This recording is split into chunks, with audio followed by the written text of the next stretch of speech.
All right, what is going on?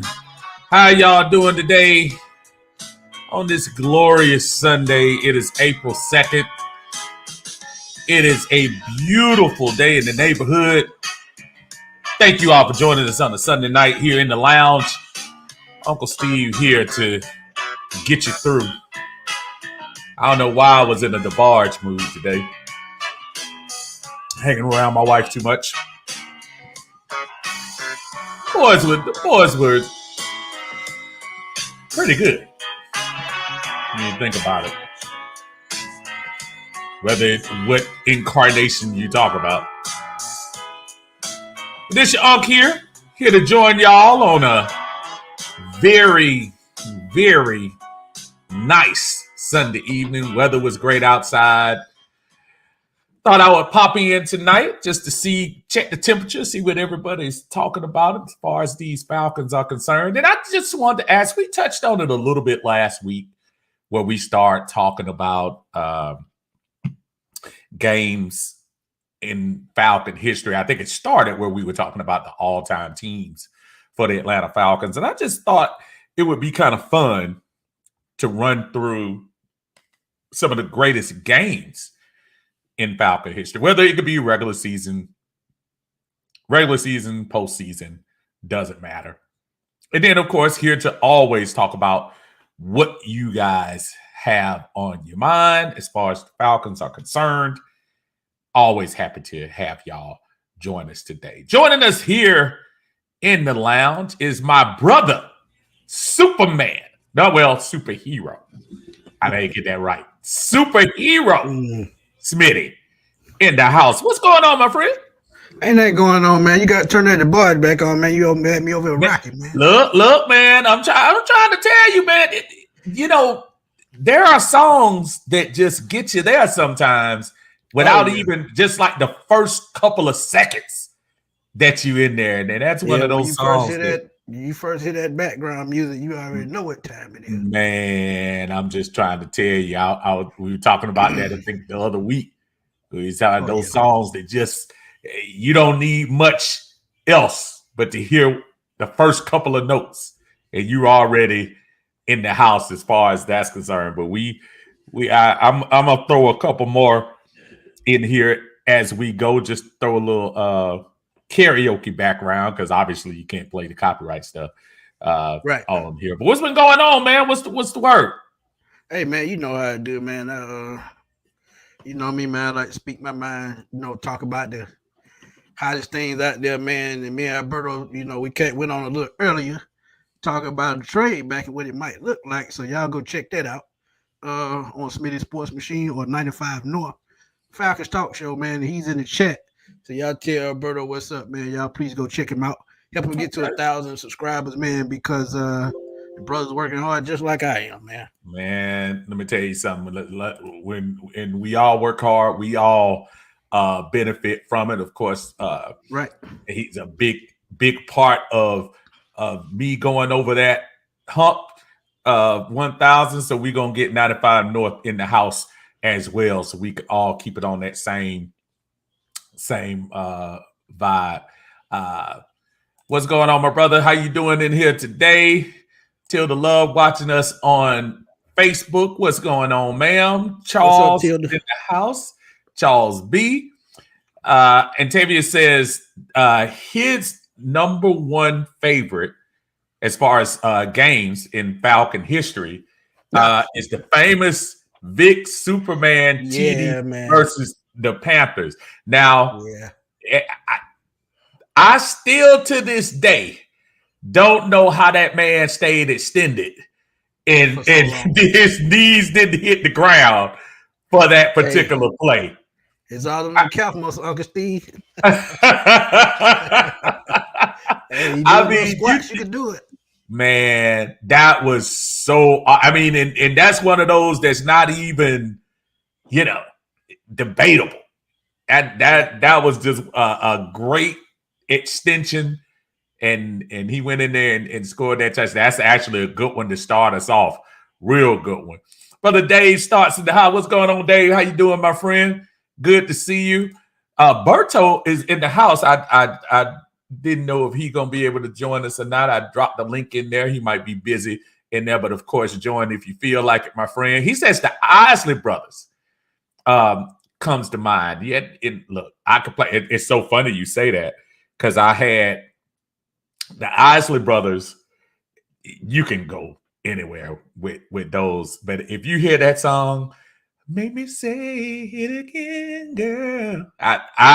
That's one of those that you could put on repeat and it just keep. Woo! Those cats had a lot of songs, man. They had a lot. I think you went on mute there, brother. I think you went mute on me. There you go. Yeah, they've been around 6 decades, man. Man. That's crazy. That's crazy, right? I mean, to think wrong. And did you get a chance to see that versus they did against Earth, Wind, and Fire? Oh yeah, man. That wasn't even fair. Hey, that brought back memories, boy. That was a great one. You know, unfortunately, with Earth, Wind, and Fire, you didn't have that Maurice White in there to kind of balance things out. There's only so many songs Philip can sing on there when you start looking at that. But brother Jerome in the house, Jerome Powell is in here. What's going on? Checking in from Savannah, Georgia. Hope everything is going well down there in Savannah. Berto giving some love. Thank you to pioneers in this content creation, brother. If he out here getting love, why he can't share the reels? I just want to know. It's right, exactly. That's what I'm saying. My brother Leroy, that is Chris in the house. Chris said one of the best endings was the Too Legit to Quit season Hail Mary, Tolliver to Haynes. Oh yeah, I remember that like it was yesterday. I was in the military in that particular game, and I just remember people losing their mind when he made that throw. That was awesome. That was awesome. Pamela Johnson in the house. How you doing, Miss Pamela? Thank you for joining us tonight on a special Sunday evening show in the lounge. Brian Peoples is in the house. What's going on, sir? He says hello to Smitty as well. Brian Peoples, my dude from South Carolina, man. He big supporter, man. South Carolina, eh? Oh yeah. Okay, I got you. All right, so we got David says playoff game 1991 season beating the Aints in that dump in New Orleans, the only playoff game that we played against the Saints. And yes, that was the game that Dion them didn't want to put the ball down. And, and Joe Fishback ended up scoring. Boy. But they said it all season long. They said it. That's how they won. That's how they won games. So they're gonna play it all the way out like they did. And what's crazy? The more I look at Ryan Nielsen and how he does things, it kind of reminds me of Jerry Glanville back in 1991 when he had a bunch of no names, black wave defense, drive his team to the playoffs. Man, it was pretty exciting to see, man. And think about it. That was the first playoff season we had in quite a long time, if I'm not mistaken. That might have been one of our longest droughts. I think it was like 81? 81? Yeah. I think it was that strike season we were talking about before, from that strike season till 91. That was a long time. turned out to be Prime's last year with us. Yep. No. He left in 93. He had 2 more seasons. That's right. He did have 2 more seasons. You know what I'm thinking about? And you got to remember, I'm not making excuses. I was in the military at that time, and I think that's when I had gone to Germany by that time. I forgot because they hadn't even opened the dome yet. They were still in Fulton County Stadium. They were to Fulton County Stadium, right? That's right. Kelly in the house. What's going on, Kelly? Good to see you in here, brother. I'm gonna post a link up in here in case a couple of you wanted to stop in and let us know personally what's your favorite game in Falcons not even playoff history, Falcons history, period. I have a couple in here. Is there any of them? I know you have a lot of them on your mind, Smitty. Is there anyone that just jumps to the top of the line when we start talking about Falcons? We got plenty of time to talk about all of them. So just any sticks in your head at the moment. It's so many, but it ain't gonna never be nothing like their first Super Bowl experience. Yeah. That win in Minnesota coming back in that second half. Yeah. I still haven't felt nothing like that, and I've seen a lot in the last 25 years. So, they're going to top that first feeling of your team making it to the Super Bowl for the very first time. So, that would have to be mine, hands down. When you start talking about first games that kind of got you into the fever, like you watched Falcon games when we were younger, but that first game that really got you there, and we talked about it last week, Big being right. Excuse me, Falcons in Superdome, down 17-13. No reason. I mean, at that time, against all odds, throwing the ball up, tipped up, Alfred Jackson takes the ball, runs it into the end zone.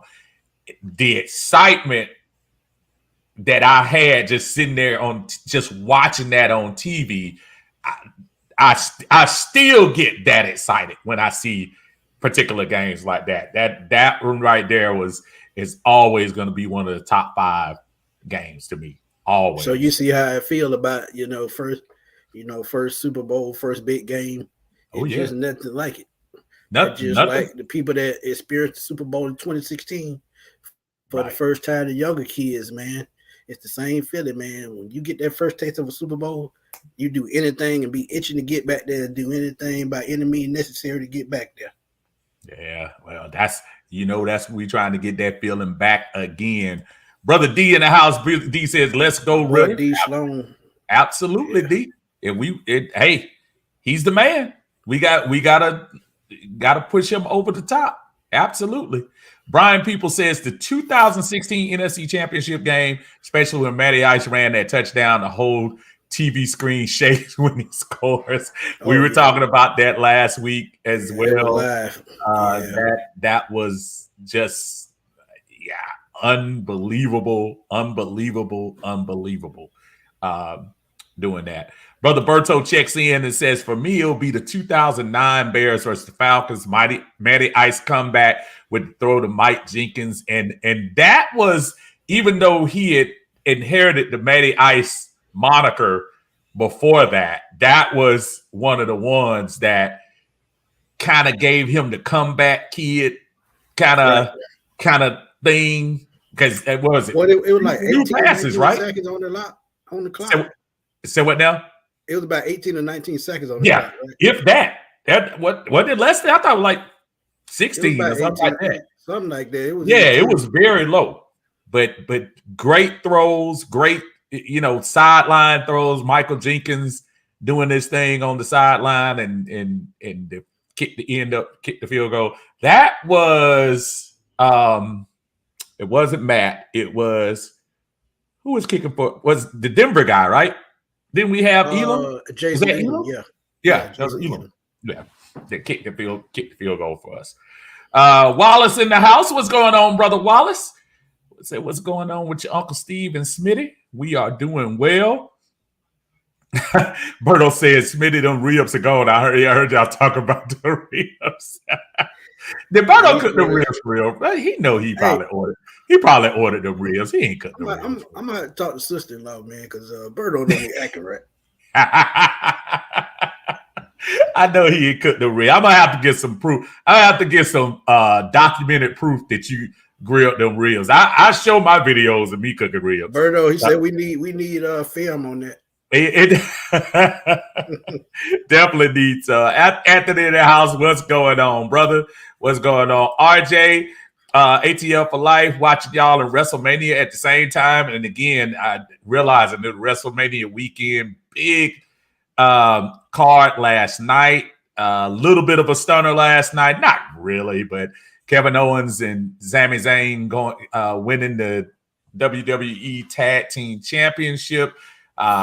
Women's Championship changed last night. Rhea Ripley upset. Charlotte Flair got beat. Charlotte Flair. I kind of thought they were going to let Charlotte win that, but maybe I don't know. Judging by what I saw yesterday, and Charlotte was kind of, after she got beat, she was kind of giving her props. I was saying, oh no, Charlotte might be getting ready to go chill out for a while or something. I know she just got married. Maybe she's yeah, that's what I was thinking. Exact same thing I was thinking. Yeah, she's getting ready to have that baby or something, or try to, something like that. I don't know, but I just found it odd that she was kind of congratulating her like she was, but you know how that goes. Brian says, I'm watching WrestleMania right now. Brock versus Omos. That's a big dude. Yeah. That's a big dude. Michael says, the Vikings playoff game, so exciting. Smitty mentioned that from the jump. Again, the big comeback in the second half. Gary Anderson missing that field goal to give us the opportunity to see our brother Terrence Mathis go in there and score that touchdown to send things into overtime. And Chuck Smith had that key forced fumble. That's right. That's right. To give us the ball back. Man, I'm trying to. Man, oof. that was memories. When you look at that, Gats boy said, "What's good, and Smitty?" Ron Thomas, and this is a good one right here. People forget about this one because this was huge when Mike Vick beat Green Bay in Green Bay. That was the first home loss in Green Bay. Now back then, they used to play in Milwaukee and Green Bay Stadium. Yeah, that's right. This was the first playoff loss they had ever at Lambeau Field. Right. When Mike Vick helped steer that particular game, they shut down Brett Favre. And to be honest, that game is the one that put Michael Vick on the map. If y'all want me to be honest, absolutely, because he ran insane that game.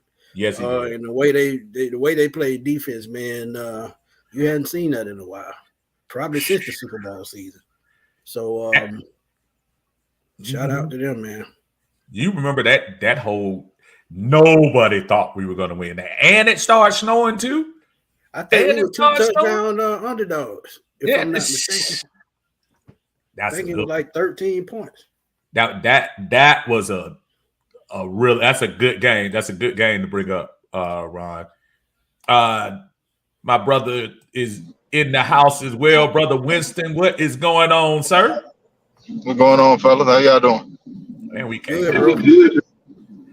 I see you roaming the streets. You be safe out there. Go. Why we got a break in the comment? What's the first game that kind of pops? I know you got plenty. What's the first game that kind of pops in your mind when you start thinking about Falcons, greatest Falcon games?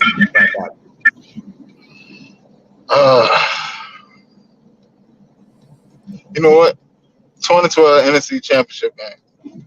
Really? We lost. Yep. 31-34. Even though we lost, that game hurt me in so many different ways. I ain't gonna lie to you. You know, when you start thinking about the ebbs and flows in that game, everybody, of course, because there was more at stake in the Super Bowl.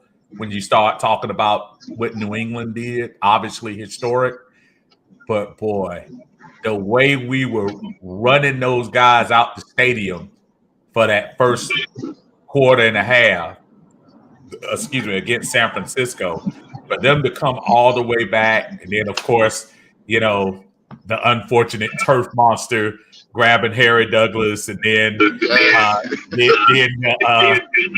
passing the non-pass interference, the no call pass interference.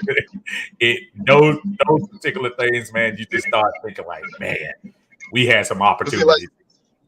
I had the feeling before the game. I was like, man, something's going to happen in this game that makes San Francisco win. Cause they were already building the possibility of the Harbaugh Bowl. So right. it was one of those situations like we couldn't win. They wasn't going to allow us to win. Yeah, that was I don't know, Winston. Julio scored that second touchdown to go up 17-0. And I said to myself, man, we about to run these boys out. So that was that was hard. That was a hard one right there. Brother David in the house again. Brother David says the Jets game in 2009, the throw to Gonzalez that gave us back-to-back winning seasons for the first time. And while we see it now, and it's not as significant because the Falcons end up winning 5 years in a row back-to-back. That particular game, the Jets were coming off of going to the AFC Championship game with Mark Sanchez and held the Jets to 7 points in that game. That was the Jets defense was smoking in 2009. So for Matt Ryan to go up there and which pretty much was a meaningless game because we were already eliminated from the playoffs, and for him to go up there and win that game, that's actually very significant, David, when you start talking about that. RJ says, my favorite game was Matt Bryant's game-winning field goal against Seattle in the playoffs 2012. Tony Gonzalez's first playoff win. Everyone needs medicine. Medicine out of here. He took my blood pressure medicine, I'm sure. And I was so ticked off, Smitty, when Seattle came back and scored that touchdown to take the lead, man. I said, y'all let these cats come all the way back. That was bizarre, but it just like the Michael thing, give Matt Ryan and the fellas credit. Three plays? 2 plays or 3? No, 2 plays. 3 plays. 2 or 3 plays to get Tony Gonzalez in the middle of the field and give Matt Ryan credit. Matt had to put it through the uprights, and he did it. So Money Matt. Matt Town Dirty in the house. What's going on, Matt? Thanks for joining us. Miss Pamela says, for me in the 2016 NFC Championship game against the Green Bay Packers, we closed the Georgia Dome in style. And again, that game probably comes into memory for a lot of people. Being at that game, my biggest thing I remember is we came outside. It was storming outside. Oh, yeah. It was the weather. I was actually at a party that game, and it took me a minute to get home that night. But guess what, Smitty? They were still partying like it was nobody's business, man. You couldn't. And you got to remember, at that time, the game was so far out of whack that the Green Bay folks left by the third quarter. So when we were leaving, going down the escalators and doing all that, dude, the whole atmosphere was just lit up, and the lightning lit up the sky. Hey, I can believe it. Yeah, that was pretty awesome. Big Low in the house. What in the world, Bo? Y'all check out our brother Big Low on Big Low Country Sports. I had some for Big Low. I was gonna play for y'all. While y'all in the chat, if y'all haven't tuned in, please check him out. I used to think about immature things.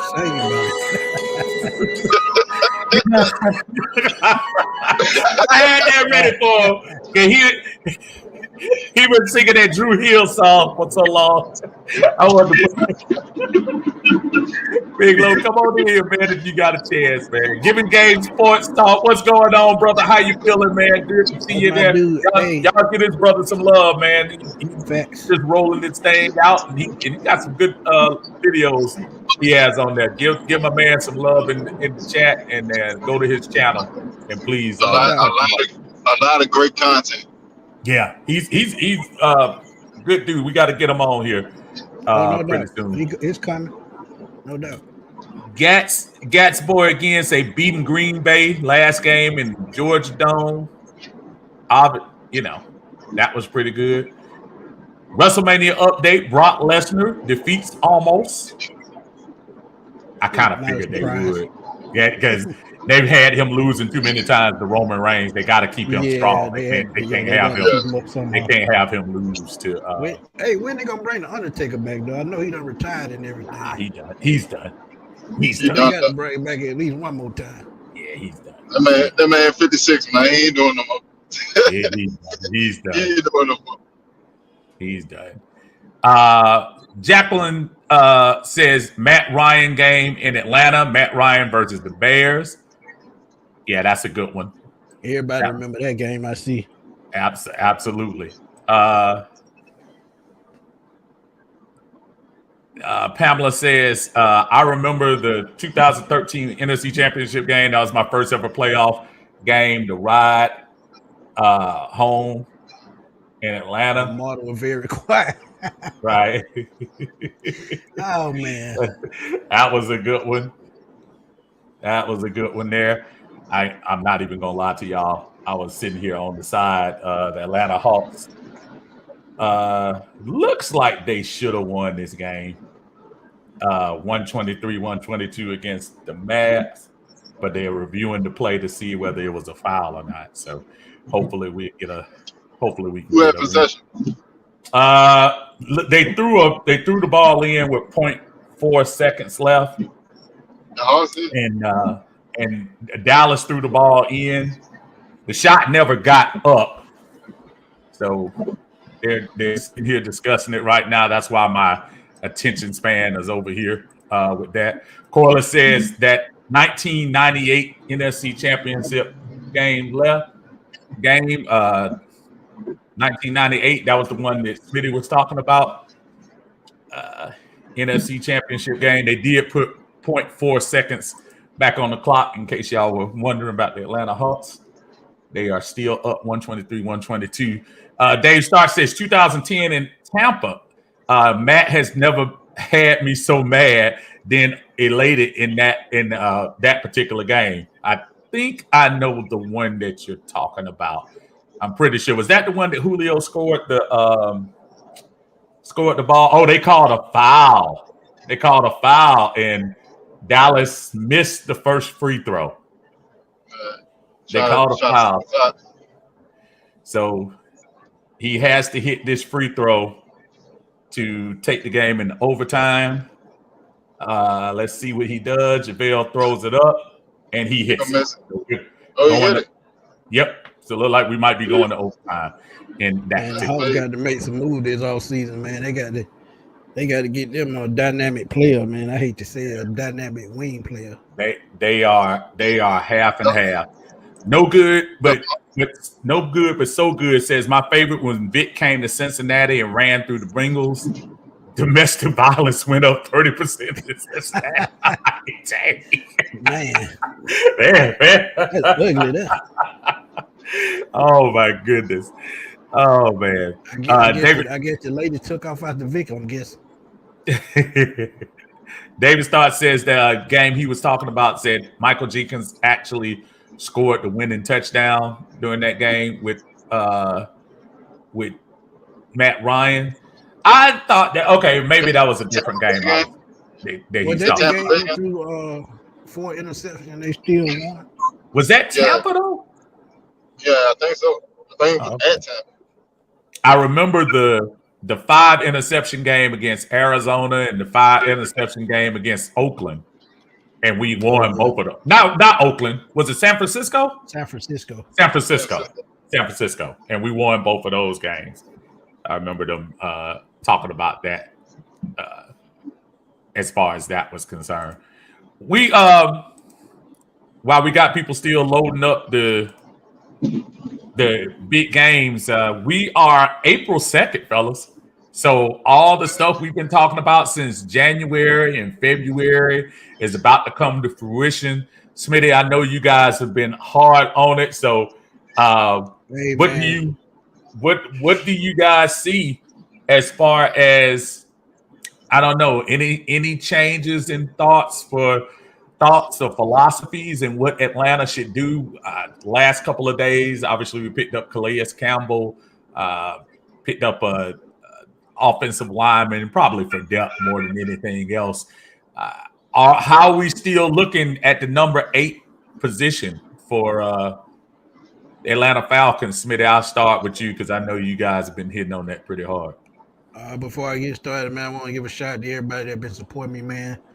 This month, March, last month, was my best month than I've had ever on YouTube. Good job. So shout out to y'all for making that happen. Truly appreciate it, giving me great topics, giving me great players to scout, and appreciate it, Winston. And I thank y'all for supporting me. But my thought now is leaning more towards this as close as it gets.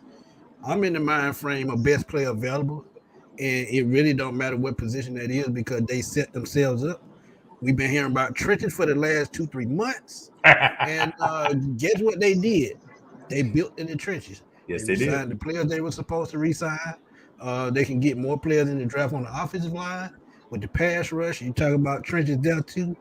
They re-signed Lorenzo Carter, brought in Caden Ellis. Still have D'Angelo and Albuquerque from last year.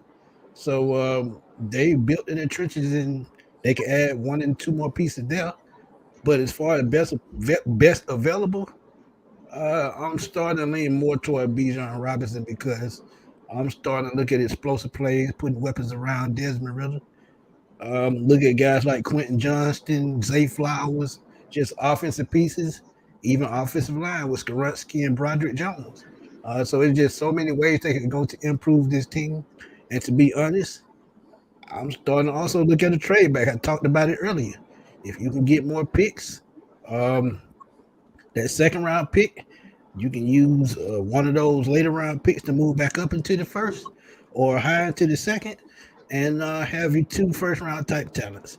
So it's just so many ways they could go, and I just love what they've done, putting this team together and showing people that they're trying to win. What you think, Winston? How you looking? If the draft started tomorrow, nobody's telling you about any trades. Where are you looking at number 8? Who are you looking at? Well, at 8, the way that we went about building this defense, we have size. We finally have decent size across the board. So that, to me, that leans more to us playing more 4-3, 5-2 nickel bases and stuff. So I'm at edge or corner. Personally, either edge, corner, or trade up. If we can trade up to go get Will Anderson, make it happen. If not, you can trade back. You can trade back somewhere around 12, 13 with the Jets and pick up a corner there. Like, I know a lot of people are sitting there linking up with Lucas Van Ness. I don't see it. He's not that type of player. Like, the man barely started while he was in college. He's a situational pass rusher, a rotational piece. So you could trade back. We could probably trade back to about 12, 13, pick up a Miles Murphy or one of the top 3 corners, maybe a Joey Porter Jr. around that area. Still have plenty of trade capital. Draft capital. Trade back into the late first. Go get Siaka or Eagle. Oh, yeah, a lot of people. And then your old line is complete. Yeah, I like all those. I'm gonna give you my thoughts in 1 second. Scott Glover, appreciate you and Giving Game Sports Talk about the best game in franchise history. The game that we stopped the undefeated streak of the Carolina Panthers. I remember being at that game as well. It was awesome because just 2 games earlier, Carolina wiped the mat with us in Charlotte. I mean, Julio dropped that touchdown pass. Oh my goodness! We made up for it though. He made up for it when it was Keegan. Hey, they came to play the next game, and when they got here, and then of course that was the Julio skied over Luke Kuechly to grab that pass and score the touchdown, and an old friend, Vic Beasley, ended that game with a sack sack and fumble, and which our boy from what's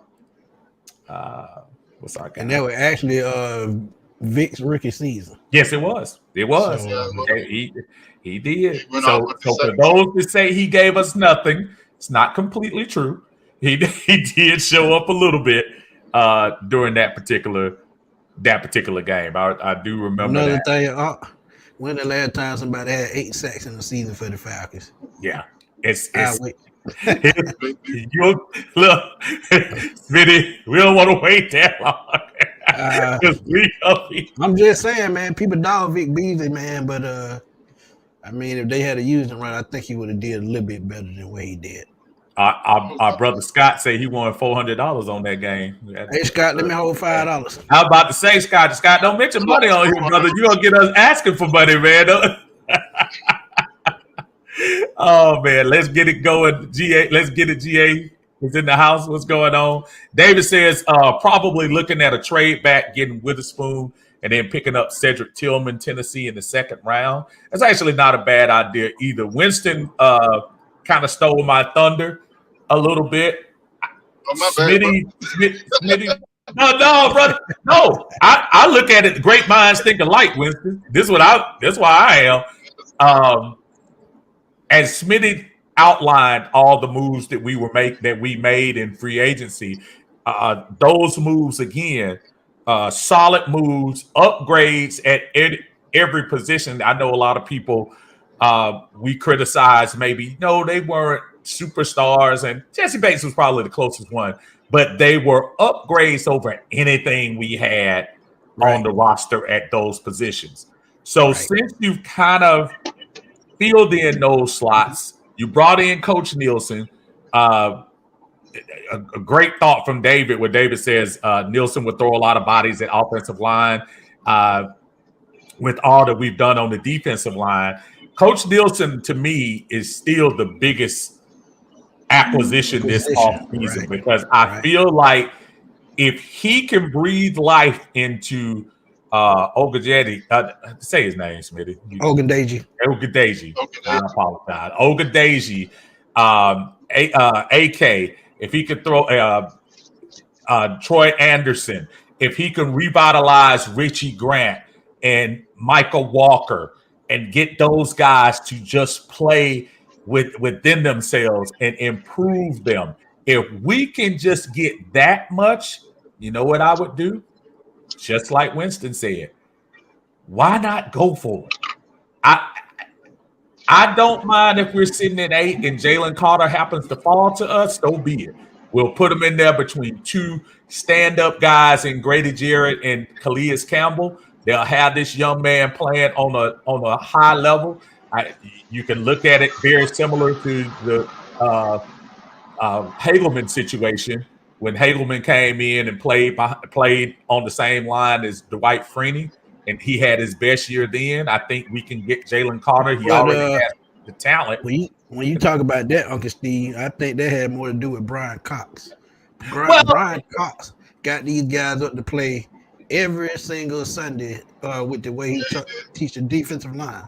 And they can find another guy. Well, I think Ryan Nielsen is that guy, but I think Jerry Gray is also that for the secondary as well.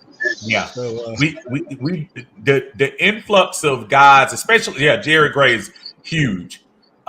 Bringing them in and kind of having a new teacher in the house, I think you're going to see a different type of defense this year. So that's why I suggest, hey, package up your first this year.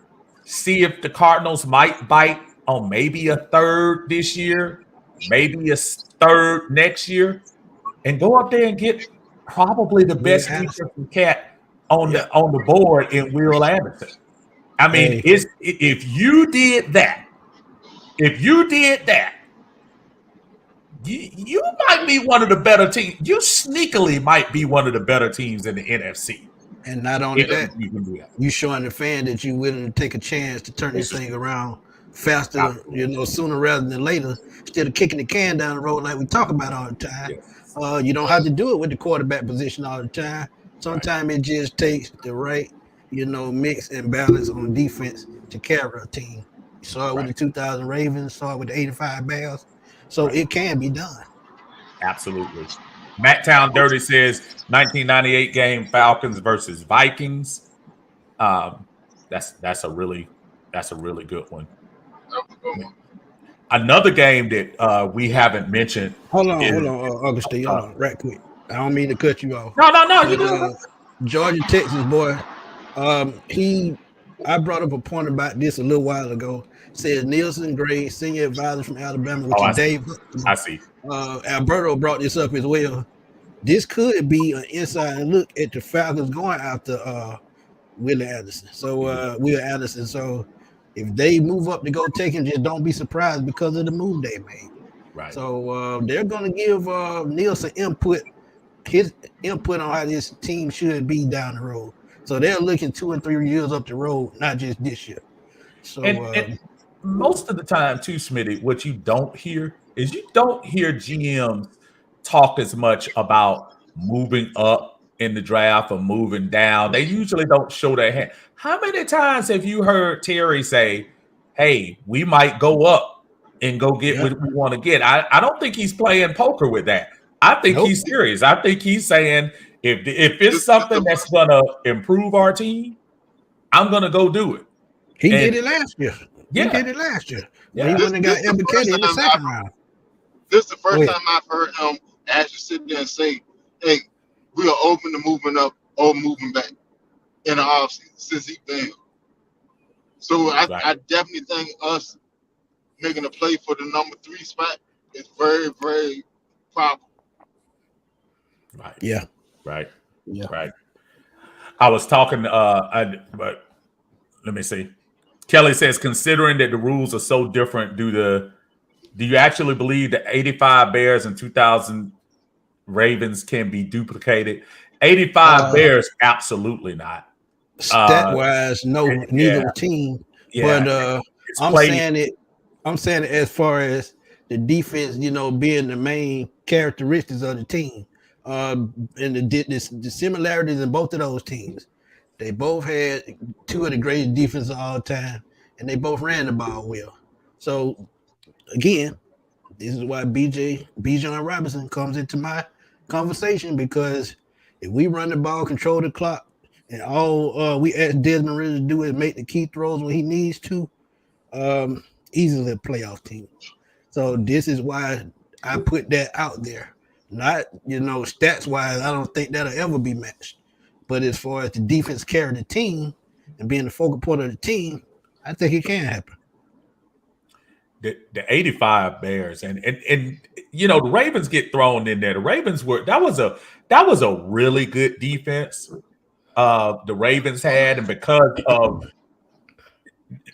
because it was probably the last really good defense in recent memories. I don't know if people remember that 85 Bears team. Well, I wasn't but 6, so I don't remember. I'm gonna be honest with you. Let me tell y'all something. People paid more attention when the defense came on the field.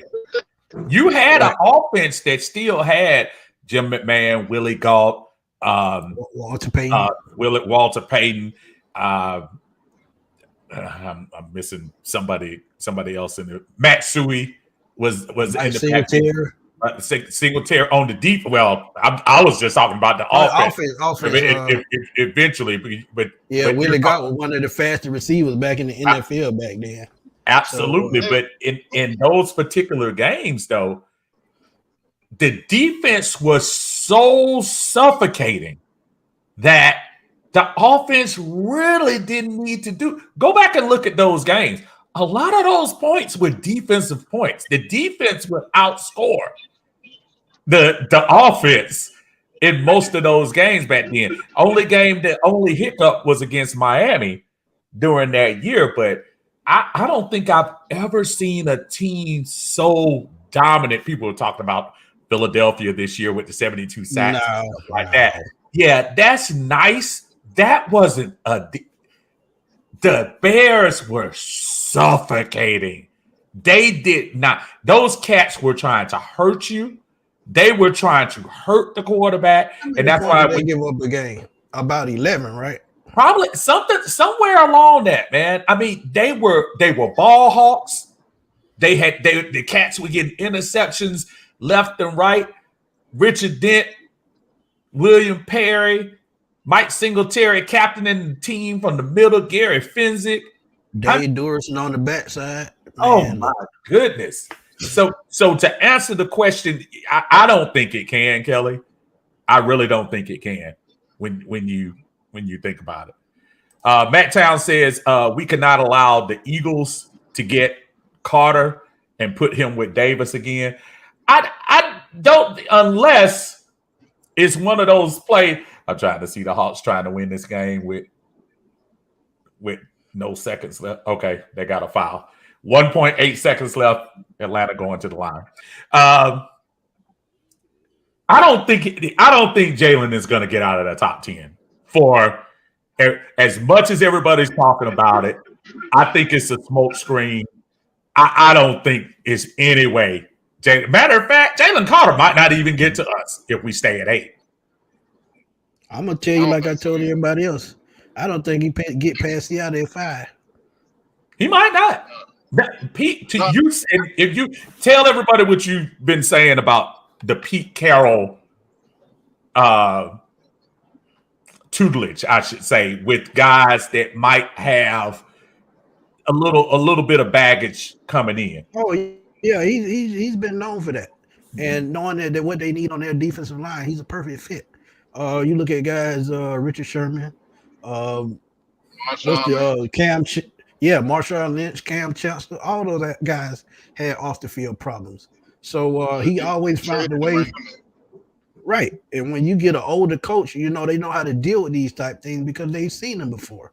Now, if you have a young coach like Arthur Smith, I wouldn't say that he couldn't handle it, but it would be a little bit tougher for him.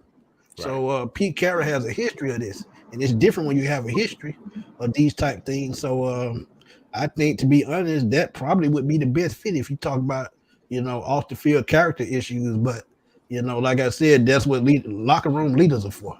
Captains are for. Keep these guys in line no matter what. You can't control what they do once they leave the stadium, but at the same time, you can always make sure their head is on straight by talking to them and see where their head's at. So, I didn't ever bought it anyway. I thought it was a smoke screen because that kind of talent, you just don't let it fall outside the top 10. What were you saying, Winston? I heard you commenting on that. Well, I agree 100% with what Smitty said. But for Seattle, I'm seeing them picking a quarterback and stashing. Because you got to think, Geno Smith is only on a 3-year deal. But they can get out of that deal in 2 years.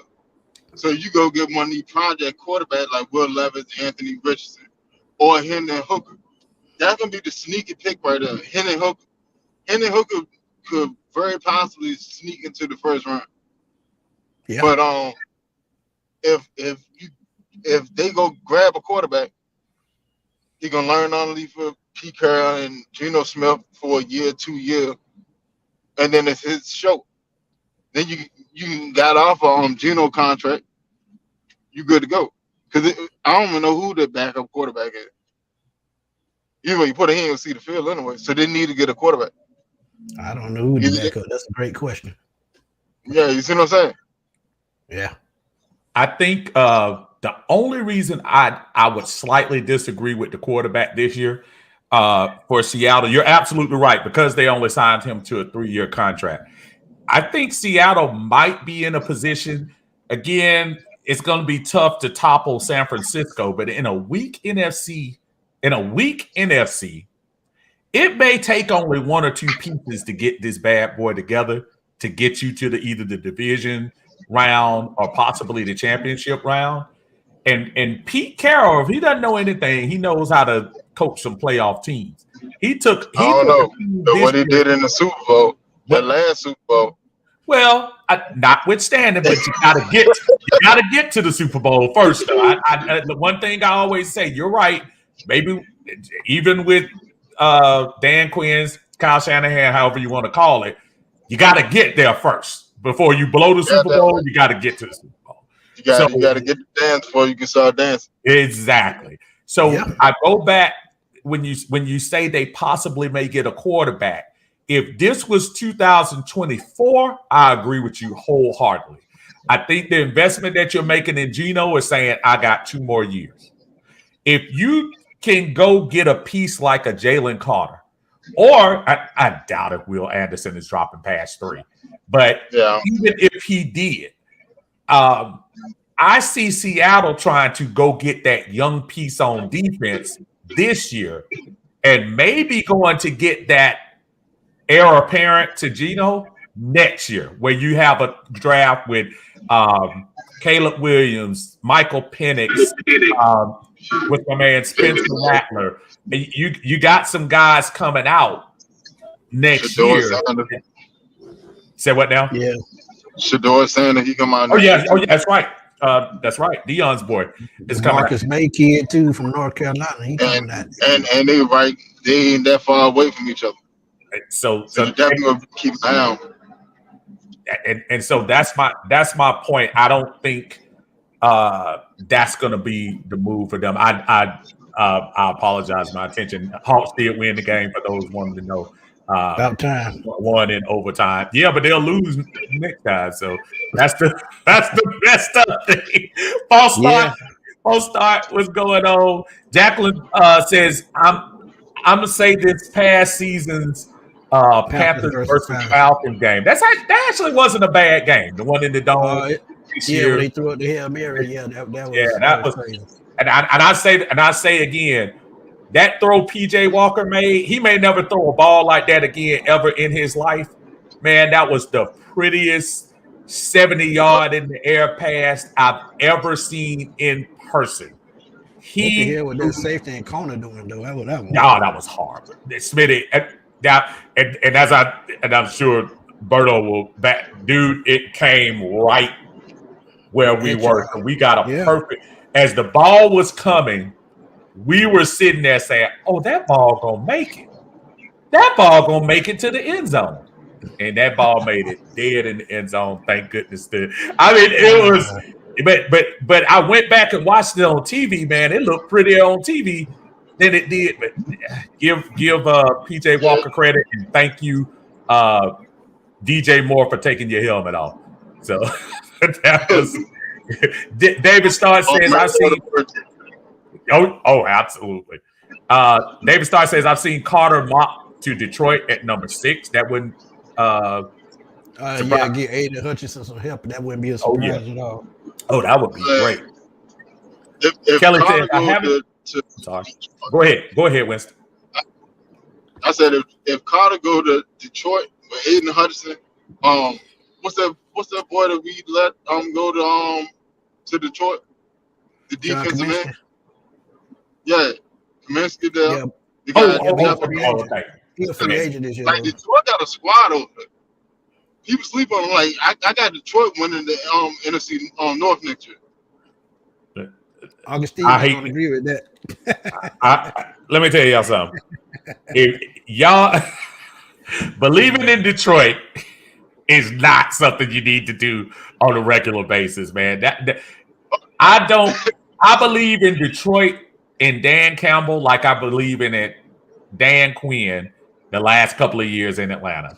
A lot of rah-rah, a lot of attaboys, a lot of quotables, but 9-8 season is not gonna sway me. Now he's lucky he's playing in a good division. The sleeper team gonna be Chicago.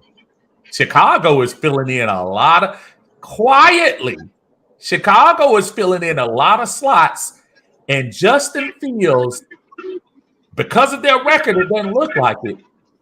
He got a little better last year, y'all. He got a little bit better. And if they add a nice draft to this, they add a nice little, as they already picked up some nice draft pieces. Oh man, don't be surprised Chicago might be that team this year. The worst to first. Funny thing is, they traded back and got another first round pick and a second round pick, so they can move back up the board if they want to. If they see a player not gonna fall to them, so they in prime position and still had that first round the next year. I put you like this. If they let Chicago get Quinn what the boy name Quentin Johnson out of TCU, if Chicago end up picking him up and maybe another edge player like I ain't gonna say Will Anderson, but if they pick up a decent edge player, they're gonna be a problem. I agree. Hey, Arthur Smith go mess around and get Quentin Johnson, right? That's another spot for Bijan Robinson. You add Bijan Robinson with a Justin Fields and Chase Claypool and DJ Moore. That offense is top notch. Yeah. And they just let go of David Montgomery. So they are looking at a running back. If you get like a Bijan Robinson or Deuce Vaughn, it could be an issue. My brother Mike says, I love the pickup of super fast Scotty Miller. He's good underneath and the long ball. Scotty is going to be another Taylor Gabriel 2023 version. Yeah, I think he's going to be very valuable. I don't think he's going to be the prototypical number 2, so we still need to look for that, in my opinion. Don't think Matt Hollis is that guy either. I think Matt Hollis is going to be a third receiver brought in. We still need to find that other guy on the other side of Drake to pick up. But Scotty Miller is a nice pickup. Matt Town 30 says, if we stay at 8, do we go best player available? I think Smitty spoke on that a little earlier. I think that would be, we're at a point where we can go either direction. So what position aside of kicker would you pick in the Falcons? And you have to say that was a dumb pick. What position would you pick? And somebody would say that's a dumb pick. Like I said, you really can't say it's a dumb pick because they filled everything. I laugh about wide receiver, but if we get one, what did I just say? We need a wide receiver. I'm not saying that would be my first choice, but how can you argue? It would be a dumb pick. If we picked a right guard. Well, okay. All right, I agree with that. I agree with that. Okay, I'll agree with that one. I wouldn't disagree if we got another offensive tackle. I wouldn't either.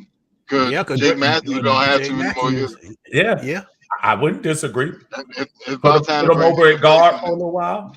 Yeah, that's why Peter Skoronski and Broderick Jones. Yeah. That's why they came to mind earlier. Both of those guys can play guard and they can swing right out the tackle as soon as they cut ties with Jake Matthews.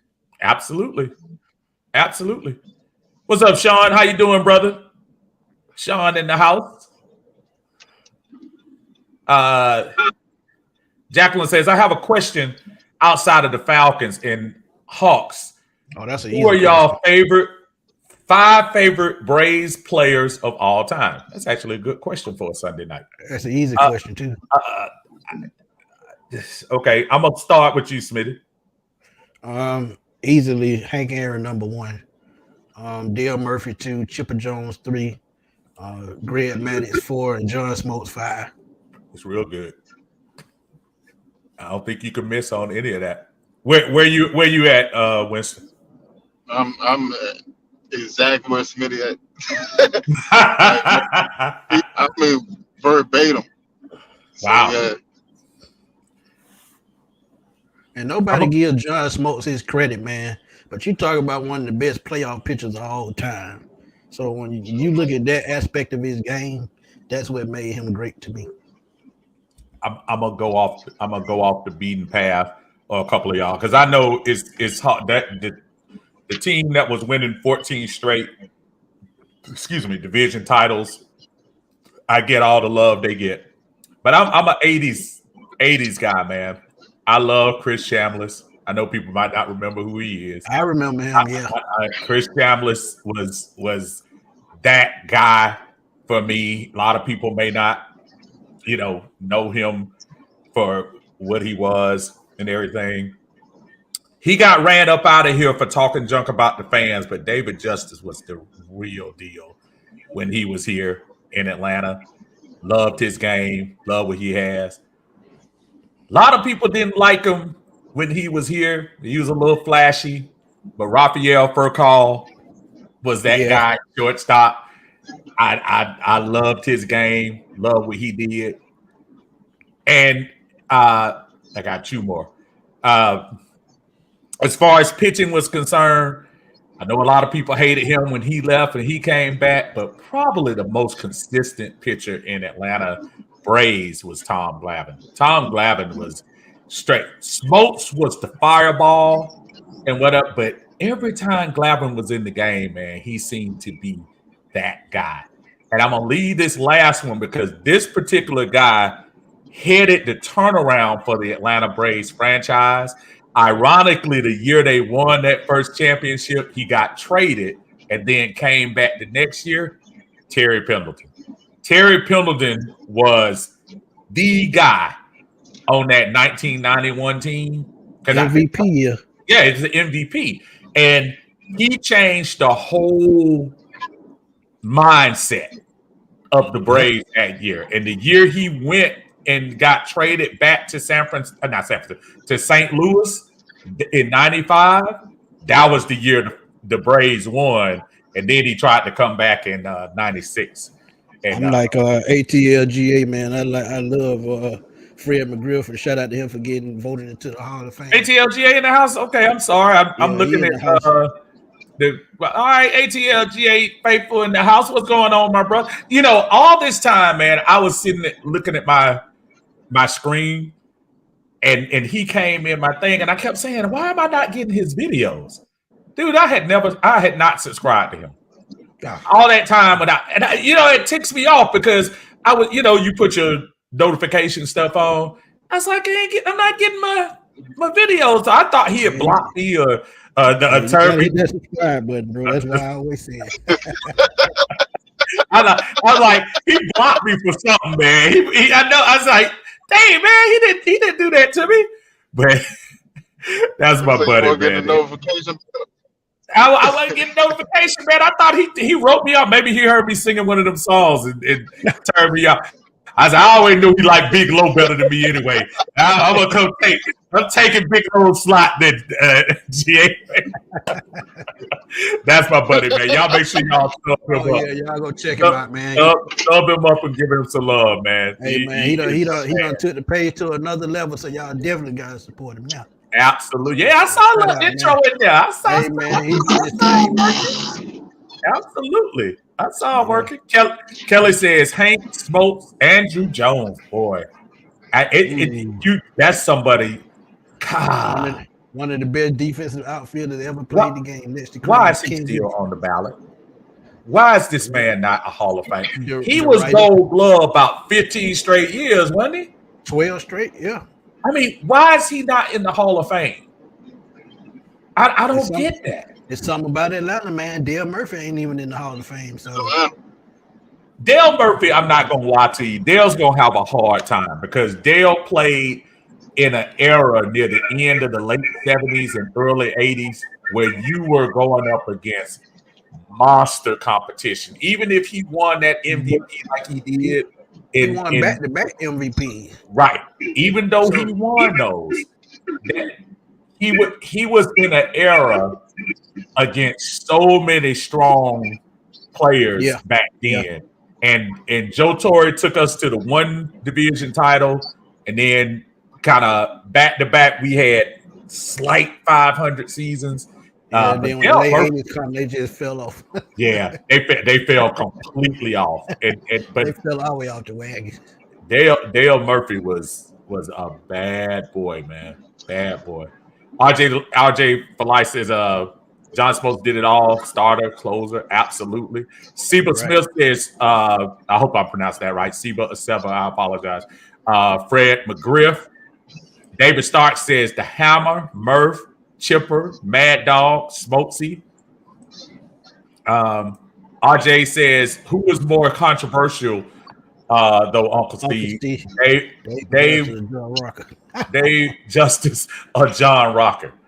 Y'all ain't gonna like me. Oh, man. John Rocker was a bad boy, man. John Rocker used to bring that heat. Yeah, 99 constantly. He just needed to shut his mouth. That was probably it. But hey, Rocker used to bring the heat on them boys. But he just needed to. Yeah, I bet you if he had a chance to do all that over again, well, today he probably get canceled or whatever. But back then. 20 years ago. He got away with it then because, I mean, he really didn't get in trouble. There wasn't no social media back then. That's true. That's what I'm saying. He would have had to see the commissioner or something. I don't even know what ended up happening, but he was a good pitcher though. I give him that. Given Game says Dave Justice, Fred McGriff, Chipper Jones, John Smokes, and Tom Glavine. You can live with that. Live with that. ATLG said oh man. He also says Smoke, Chipper, Crime Dog, Terry Pendleton, and Glavine for me. You cannot go wrong with that. Man, I'm gonna tell you, I don't care what nobody's saying, man. Greg Maddux don't get, the accolade that he should, man. You talk about a guy that was a Picasso on the mound. He can hit the strike zone from any side of the mound. But I think I know what the problem is. He played for so many teams. Absolutely. I was literally about to say that. Stayed around too long, so I get it. But as an Atlanta Brave, he was probably one of the best pitchers of the 90s easily. He actually was better when he was here, when he came to Atlanta. But his Chicago ties at the beginning of his career and at the end of his career probably end up as, I mean, we were here, so we got it. Right. But Maddux was a bad boy. Maddux he never was great in the playoffs for us, though. That was the only thing. Seaver said, who was the coach for the Braves in 1995? That was Rollers. Yeah. Rollers. Yeah. Mark Rollers. The same Rollers who gave up the home run to Mark Larrix in 1996. Everybody was talking about Andrew Jones. Andrew Jones hit those 2 home runs in Yankee Stadium and brought us back. And won when we went up 2-0. And then he was only 18, 19 years old. Yep. He was young. Blizzard Mike says, what's up, What's up, Smitty? I hope we get Tyree Wilson or Nolan Smith and Van Ness now that we got Calais Campbell and them Saints guys. This is the best offseason ever. He brought up a name, Nolan Smith. Is there any thought at all for Nolan Smith at number 8, or is that just too rich for what? I think that's just too rich, man. I've seen it a couple of times. I mean, it's nothing against Nolan Smith.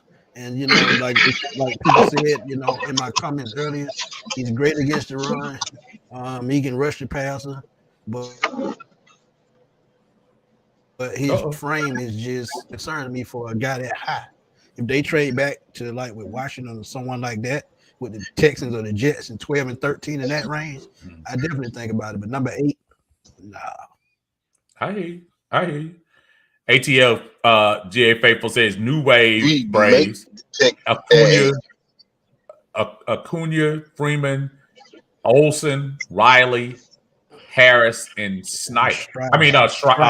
Strider. Yeah, they got some analysts out there talking about them going back to the World Series this year, and they had a perfect roster to do it. So all they got to do is stay consistent. You keep Freed healthy, Strider, and hopefully get Kyle Wright back to what he was on the Braves. We could be looking at a special season. Our offense is going to be there. I know it wasn't there today. You can't win all 162, but I like our chances to win 100 games this year. This is a really good team. I got that 105. Go ahead, West. I said I got him at 105. 105. Okay. Wow. That's a lot. Wow. That's a lot. ATLGA said, Faithful says, I think it's too rich, but who knows what Terry thinks. Yeah, that's the one thing I would really like to be in that war room to see what their board looks like. to see what they have prioritized. Because everybody keeps saying Terry goes for best player available. Well, last year, you can argue, was Drake London really rated higher than Garrett Wilson? And so I understand that Kyle Pitts was highly rated, but I didn't get that last year. So I don't know how people say. I've been hearing the thought process that Botno he's always best player available. Not last year. No. Not last year. RJ said, WrestleMania update: Gunther retains the Intercontinental Championship. He was going against was big boy Drew McIntyre and Sheamus in the three man. So yeah. Jacqueline says, I'm telling before the injury, Mike Soroka was looking like an ace. Yeah, I agree with that. Yeah, just too many injuries. Uncle Steve, talk to me. You said best player available last year. What about the year before?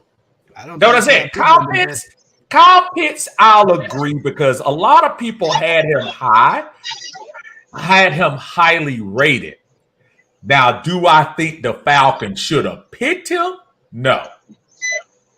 I still stand on the ground that Justin Fields should have been the pick in 2021. I'll go as far to say I said Michael Parsons. I wouldn't disagree with that either. The reason why I think Michael Parsons, he was such a wild card because he didn't play that last year. So people they had film on him before, but because obviously of COVID, they didn't have that, that next year's tape. I think that's what hurt Trey Lance. Remember, Trey only played in one or two games his year, and you see where he played one game. He played that one game, put up 300-something yards, 3 touchdowns, and never played again. And he ain't played for the rest of the season. Exactly.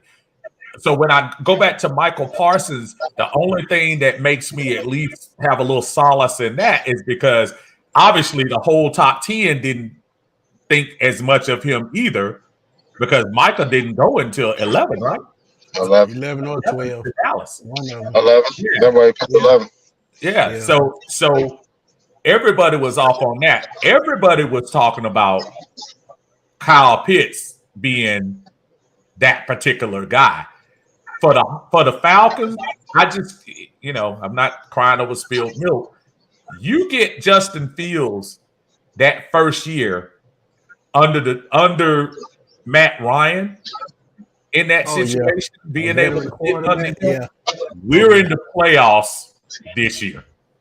After Matt is gone, Justin is set, making his money, still on his rookie deal, which is everybody's favorite thing. Still will have 2 more years. And still would have 2 more years and would have been easily the best quarterback in the NFC South this past season. And yes, that's including with Brady playing, because Brady didn't ball out last year.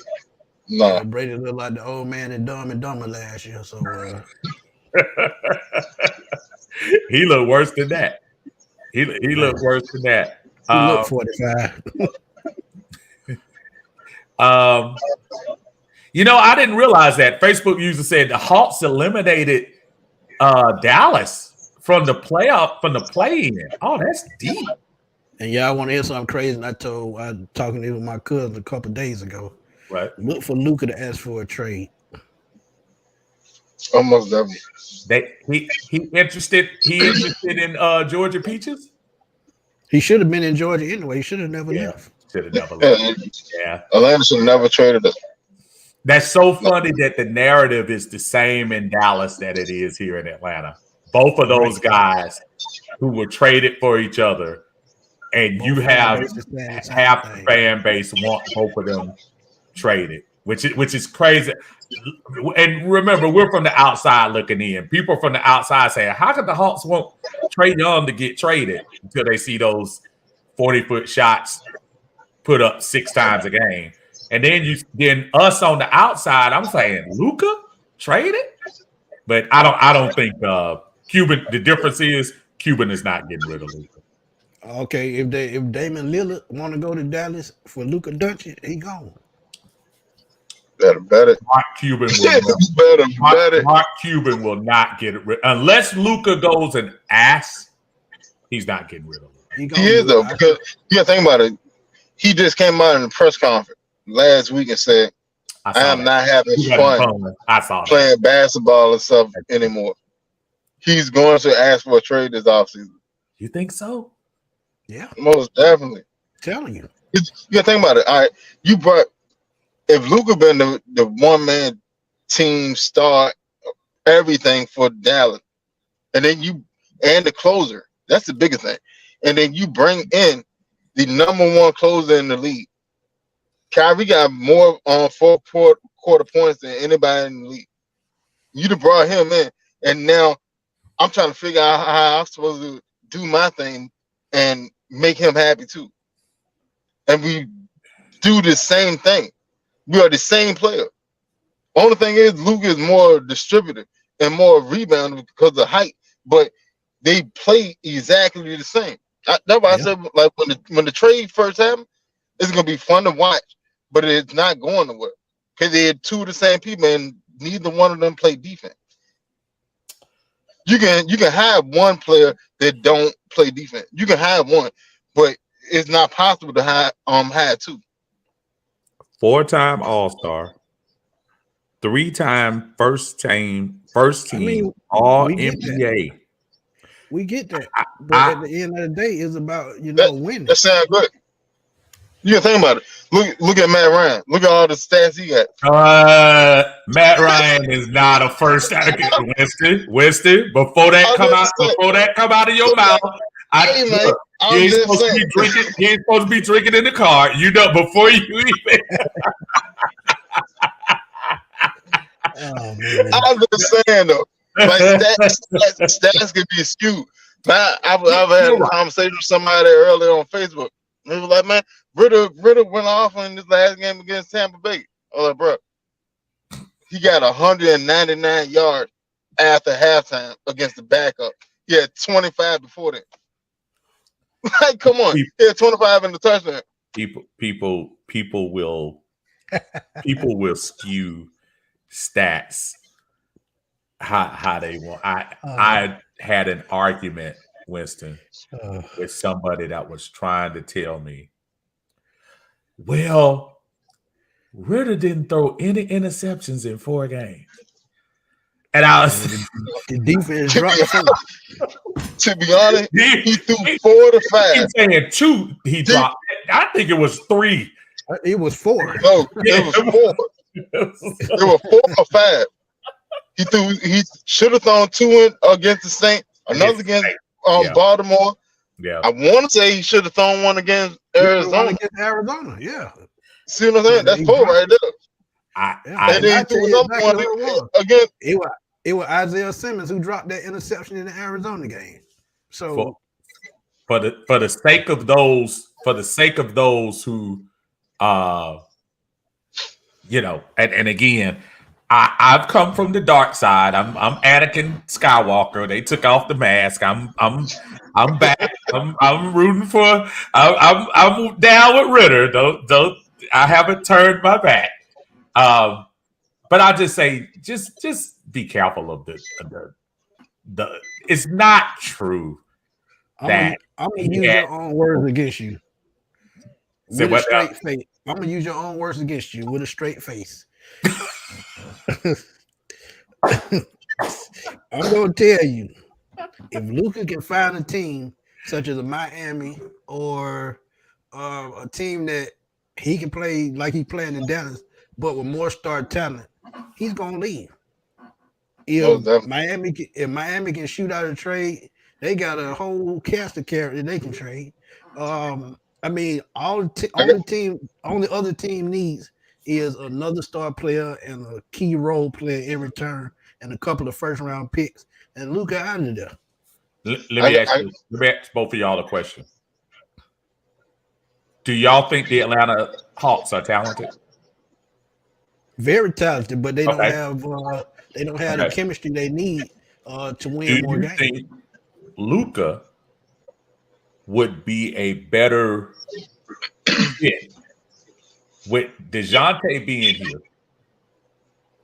Do you think Luka would be a better fit here in Atlanta than he would be, like, say, that? I argue that he doesn't have the talent in Dallas that we have here in Atlanta. Most definitely. So do you think his style of play would work here? I think he would put up similar numbers, but I don't think he would take them where they need to go. He's gonna get his numbers, but I don't see him pushing the needle for Atlanta to get over the hump. I agree. To be honest, I said a long time ago, y'all should have traded John Collins and got Sabonis. Y'all got Sabonis from Indiana. Yeah. Before he went. When they were sitting there talking about trading him, but they never made the trade happen. If they got Sabonis to sit there and fill in, Atlanta be securely in the playoff. I'm gonna probably make it some noise. I'm gonna tell you the big mistake they made all around with letting Coach Bud go. Coach Bud knew what he wanted to build. Coach Bud had this team on the right track. Won 60 games in the season.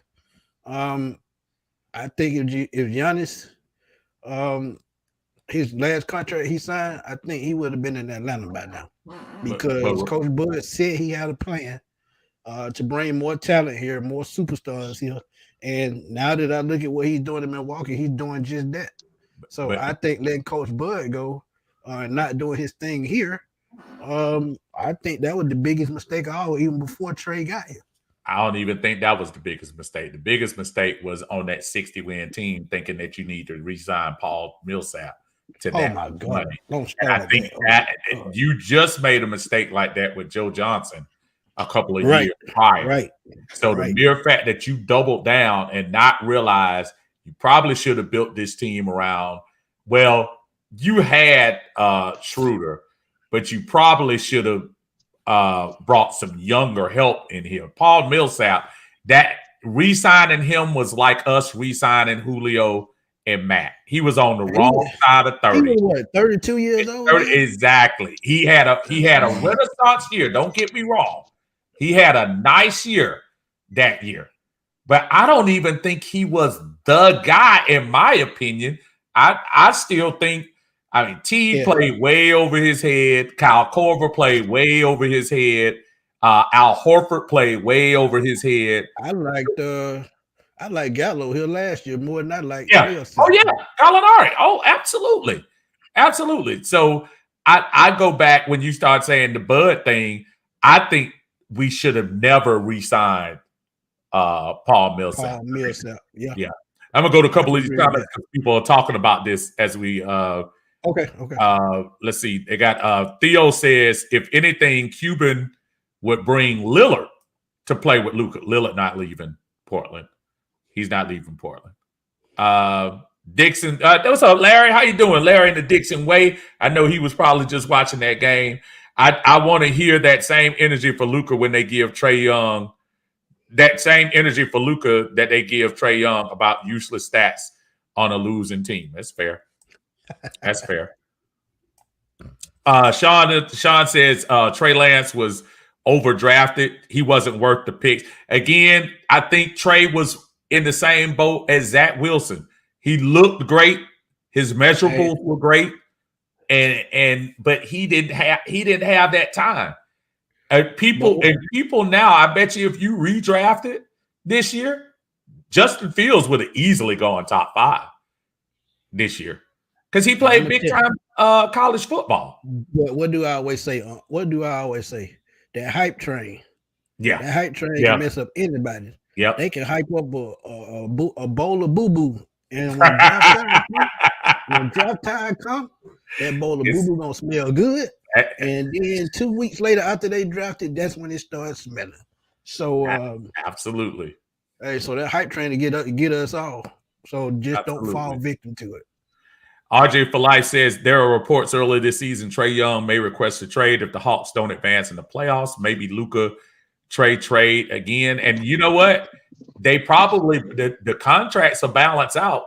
I mean, I know Luka is a first team all NBA player, so I know that'll end up balancing Trae out. Young got robbed at the All-Star this year, so did he?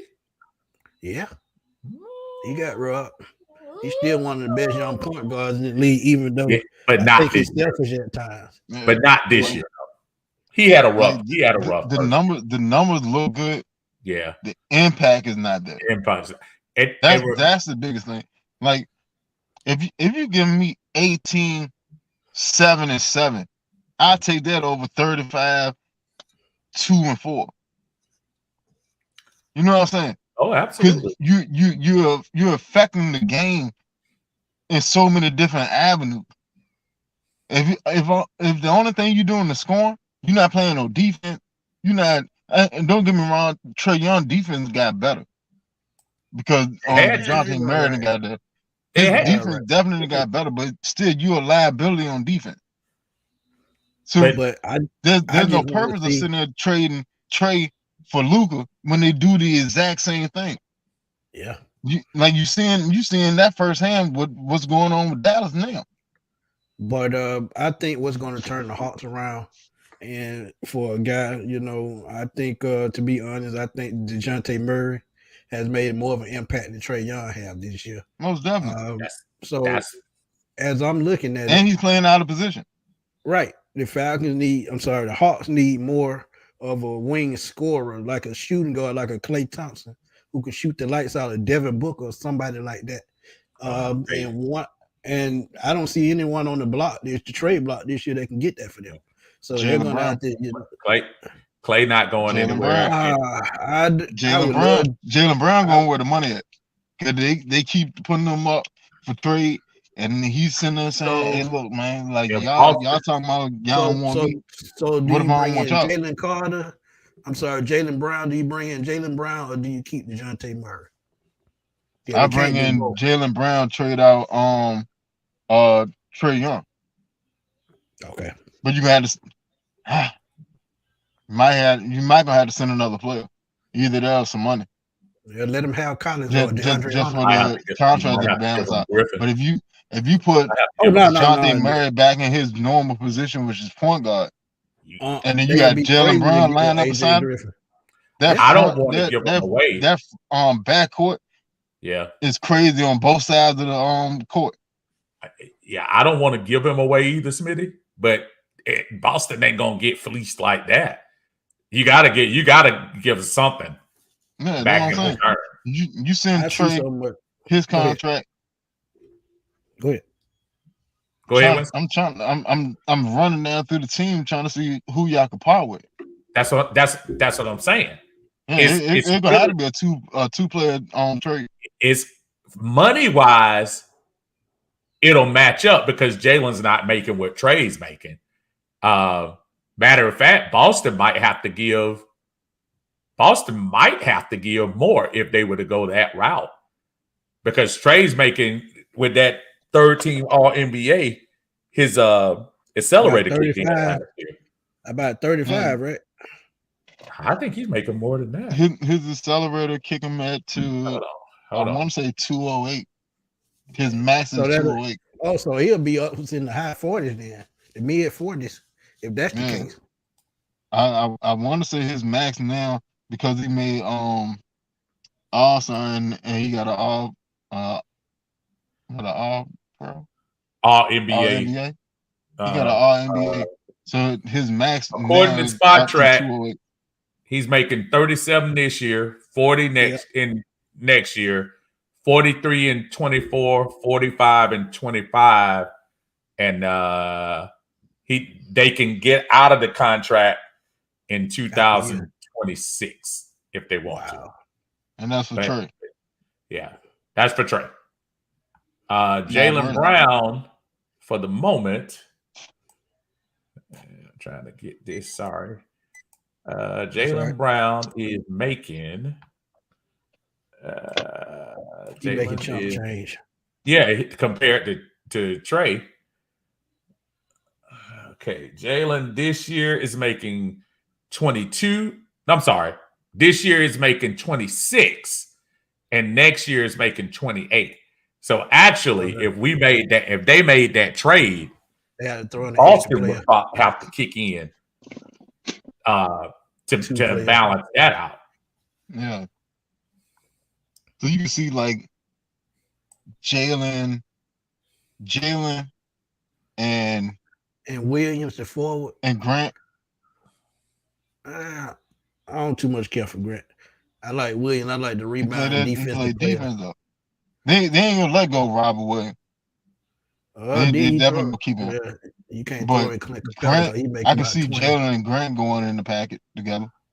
Given Game Sports says, listen, y'all, no one plays defense on the Hawks. Why we keep blaming Trey for no defense?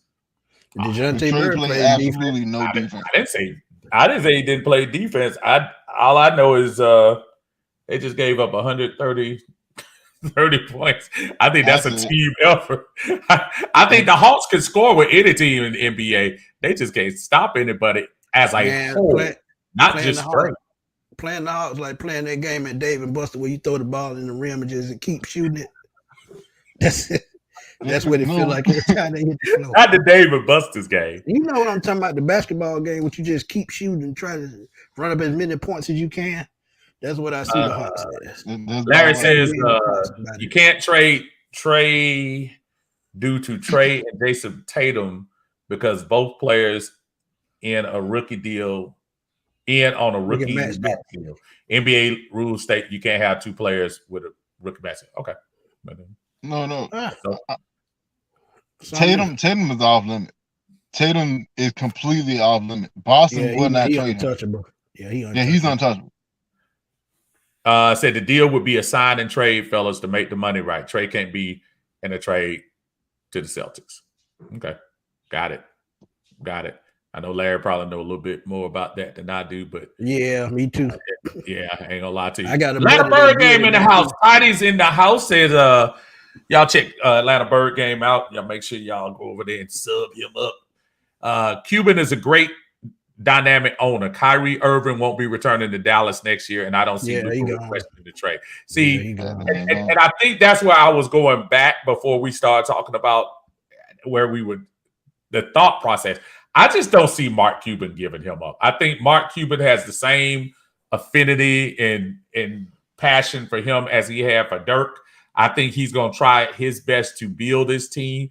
Don't be shocked if he tries to do something with Jaylen. Well, I mean, according to what Larry said, maybe you can't, but I don't know the ins and outs of all that. So, maybe Jaylen can go to Dallas. I don't know, but all I do know is I'm not sure Mark Cuban is trying to get rid of Luka. Yeah, Dallas got two of the same owners in the same boat.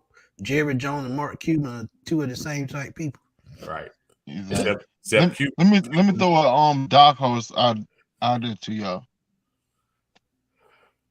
Hold on 1 second before you do that right quick. Miss B just stopped in the house and got to give us some love for giving us some love on here. We appreciate that, Miss B. She said, "What's up, Uncle Steve? Keep up the great content." Thank you, ma'am. I appreciate it.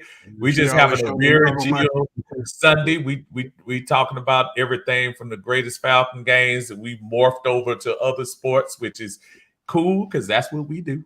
And the fellas were just talking about some of the best Hawks, best Braves in the area. So, Ms. B, thank you as always. And shout out to Ms. B because she be on every show. Every show she tunes in. Yeah. Shout out to Ms. B. It's entertainment, man. This is great stuff, man. It's always entertainment. Hey, and I've had on the show before. She knows her stuff, man. Yes, sir.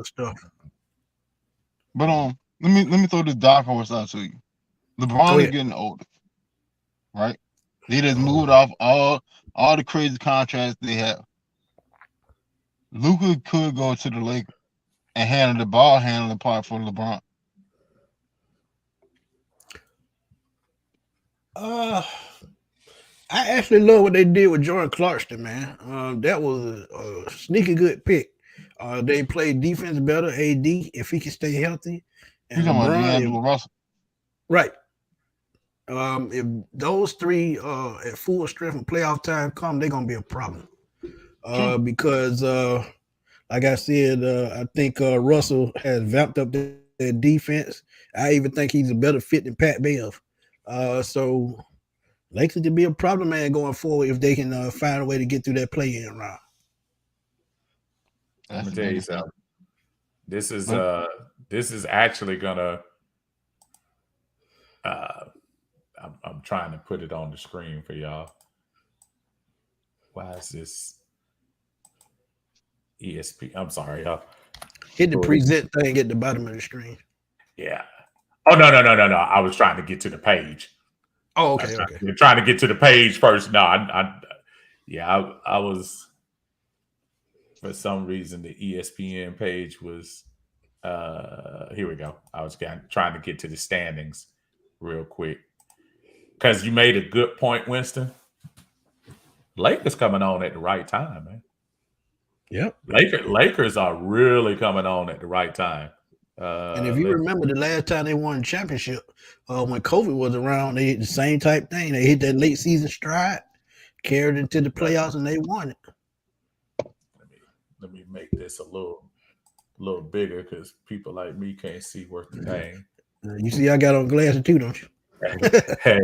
All right, so we look at where we stand right now, and that's with the Hawks win today. The Hawks probably the best they're gonna be able to do is get in that 7-8 play in, where the winner will automatically get in with there, and whoever in 7 is either gonna play Boston or Milwaukee. With it's still got a couple of games left, so who knows how that might turn out. But that win brought Atlanta to 39-39. No way we're not going to be in the play-in from what it looks like. I don't see the Hawks losing 4 games in a row in Indiana. The only way that they get into number 6 is if Brooklyn lose out and Miami loses about 3 games. I ain't talking about 6. I'm talking about like being out of it. 8. Period. Oh, yeah. They're at number 8 now. With them at the AC, all they got to do is win one game. One game, right? That's the best. If they fall though, remember they did that last year. They lost to Brooklyn and then beat Cleveland. Yeah, that's crazy. Like the team that they should beat, they don't beat. Yeah, exactly. And the team that they not supposed to beat, they beat. But you would love to get that home court advantage against Miami if you could. It's so crazy how that's falling, right? Remember last year this time, Miami was the number 2 seed. Mm-hmm. Yeah, look at them now. And I wanted to go down to the Western Conference. The Western Conference, man, look how crazy this is. The Clippers, the Golden State Warriors are the number 5 seed right now, right? Yep. They could lose 2 games and drop all the way, 2 or 3 games and drop all the way to 9. Shit. Yep. Look how close this is. Golden State is getting healthy at the right time. Andrew Wiggins is back. He'll start playing sometime soon. Look at these. Golden State is going to be the problem. Golden State is going to be a problem for whoever they play. Hey. Once they get that scoring down, I mean, the only team that I can see that can stop Golden State defensively is Memphis, but we don't know when they're gonna play. That's right. Like that's just crazy, man. I got Golden State. Lakers could make a push and come out the West, but Golden State is that dark horse that everybody was sleeping on. Yes, Miss B. The Hawks did pull it off. In overtime, should have won in regular Same. RJ gives us another update. WrestleMania, Bianca Belair retains the Raw Women's title. That's not really a shock. I think she's probably the next to Becky Lynch. She's probably the next to Becky and Charlotte. With the long hair. That's the one with the long hair. That's the girl with the long hair. She's pretty good.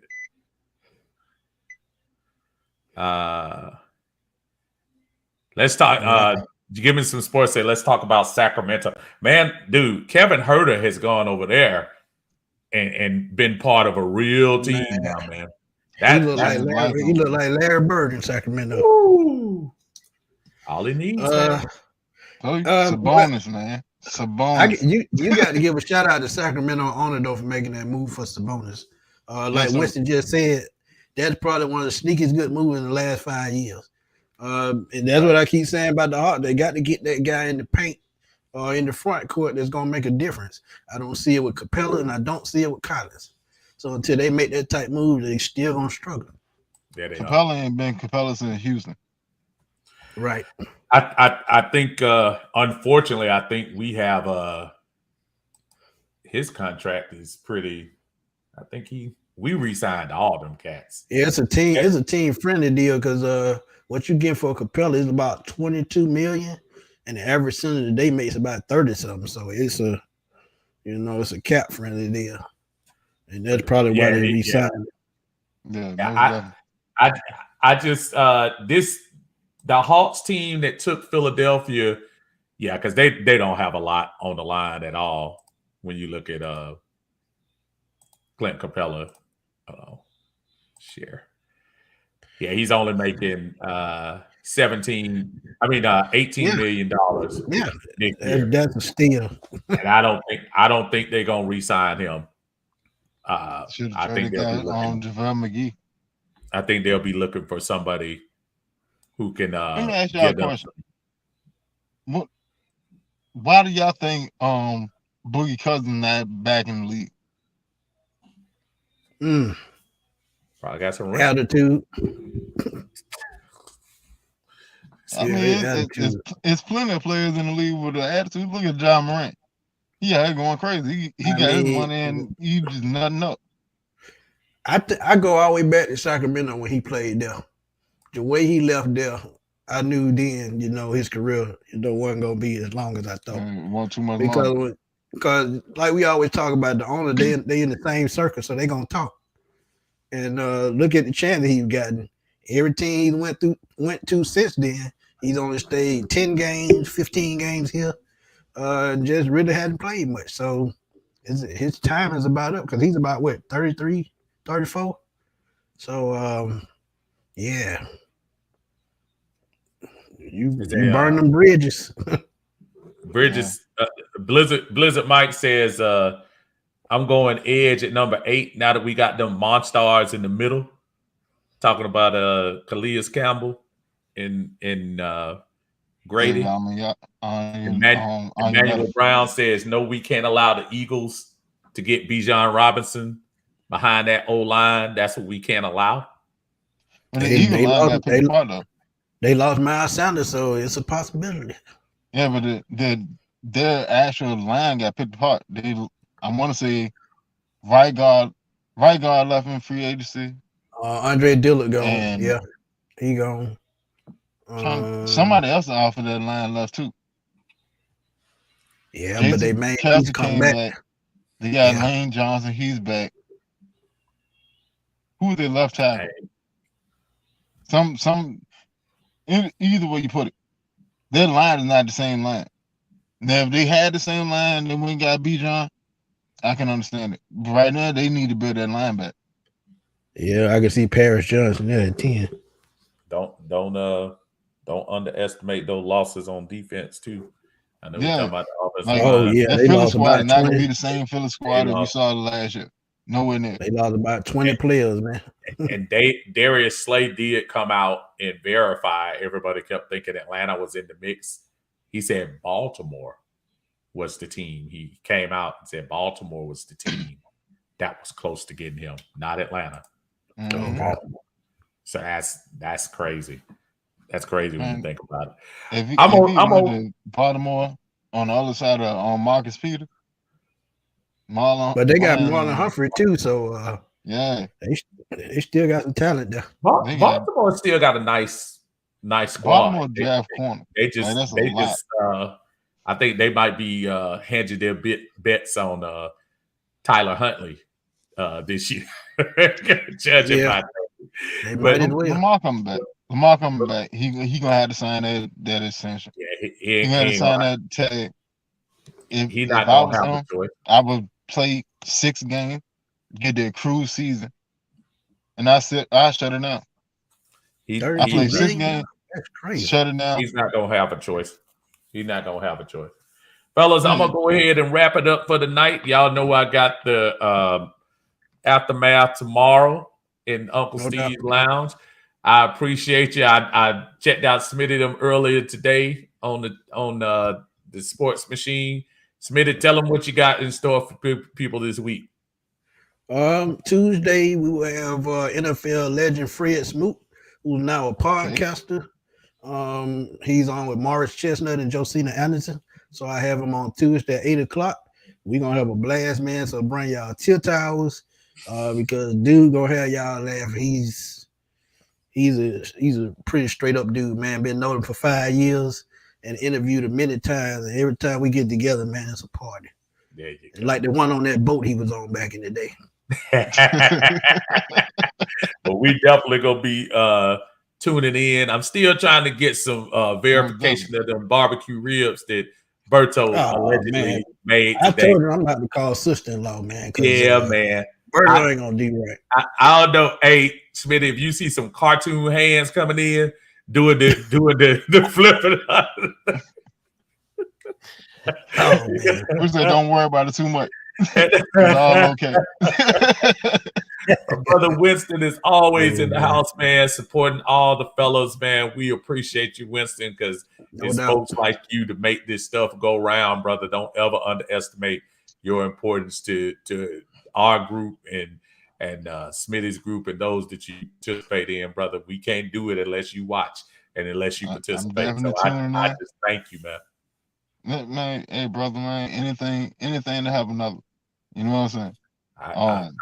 I hooked him up today. I sent him a thing, Smitty, and I said to myself, I said, I bet you he driving. I said, I didn't mean to hit him up and laugh.